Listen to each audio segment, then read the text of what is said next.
আসসালামু আলাইকুম প্রিয় দর্শক, আপনারা দেখেন যে আজকে রিডিং নিতে আসছি। এই যে ঘেরবেড়ি এলাকায় এইভাবে লোকালয় শূন্য প্রতি মাসেই আমাকে একবার রিডিং নিতে, একবার বিল বিতরণ করতে আসা লাগবে। একটা মিটার রিডিং নিতে আসতে যে প্রায় 2 থেকে 2.5 ঘন্টা সময় নষ্ট। এরকম চারিদিকে চারপাশেই যেসব ভৌগোলিক এলাকায় ঘেরবেড়ি প্রচুর পরিমাণে, চারিদিকে এই ধরন কর্মপরিবেশেই কাজ করা লাগে। যারা মিটারের সংযোগ দিয়ে যায়, যেসব লাইনম্যান ভাইরা বা পরিদর্শন করে যায়, তারা কিন্তু শুধু তাদের কাজটা করে দিয়ে ধারবার শেষ। আর যদি ভবিষ্যতে কোনো কমপ্লেন বা কোনো ধরনের সমস্যা হয় তাহলে তাদের আসতে হবে, তাছাড়া আসার কোনো প্রয়োজন নেই।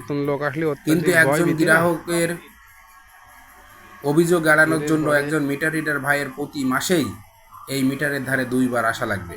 কিন্তু কেউ ভেবে দেখে না যে এই মিটারে আসলেই আসা কতটা সম্ভব বা আদৌ আসা সবসময় সম্ভব কিনা। মিটার রিডারের চাকরি যে এত কষ্টের, এত পরিশ্রমের, তারপরেও পিবিএস থেকে না পাই কোনো মূল্যায়ন, গ্রাহক থেকে না পাই কোনো সন্তুষ্টি।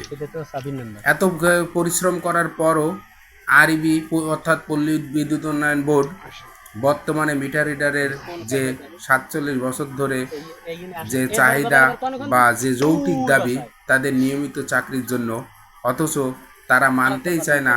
তাদের হিসাবে মনে হয় মিটার রিডারের কোনো কষ্টই হয় না বা তারা কোনো কাজই করে না।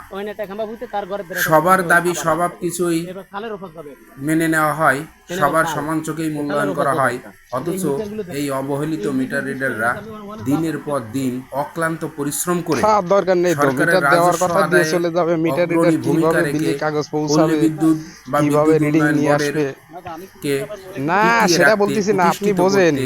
আপনি তো যাই সাধারণ গ্রাহক, তাও বোঝেন বিষয়টা যে না আসলে এই জায়গায় মিটার দেখাও সম্ভব না বা বিলের কাগজই না, পল্লী বিদ্যুৎ উন্নয়ন বোর্ড টিকে থাকে। তাই বলতেছি যে তারপরও তারা তাদের কৃতজ্ঞতা স্বীকার করে না, তাদের কষ্টের অক্লান্ত পরিশ্রমের কোনো মূল্যায়ন করে না। ওই যে শতভাগের নিয়ম করেছে একজন ইলেকট্রিশিয়ান টাকা খাই যেভাবে গ্রাহকের কাছ থেকে কাছে বেশি পরিমাণে টাকা নিয়ে বিনীতভাবে অনুরোধ জানাবো ওয়ারিং করে দেয়, আর আমাদের লোকজন মিটার রিডার ভাইদের কষ্ট বিষয়টা একটু ভেবে দেখবেন।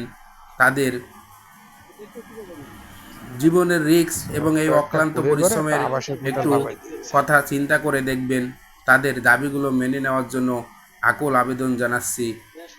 এই ভাইরা যে 20-40-30 বছর ধরে একজন পিবিএসে অক্লান্ত পরিশ্রম করে, তার বিনিময়ে তারা চাকরির শেষে কোনোভাবেই পরিচয় দিতে পারে না যে সে একজন পল্লী বিদ্যুতের অক্লান্ত পরিশ্রমী একজন কর্মঠ ব্যক্তি ছিল।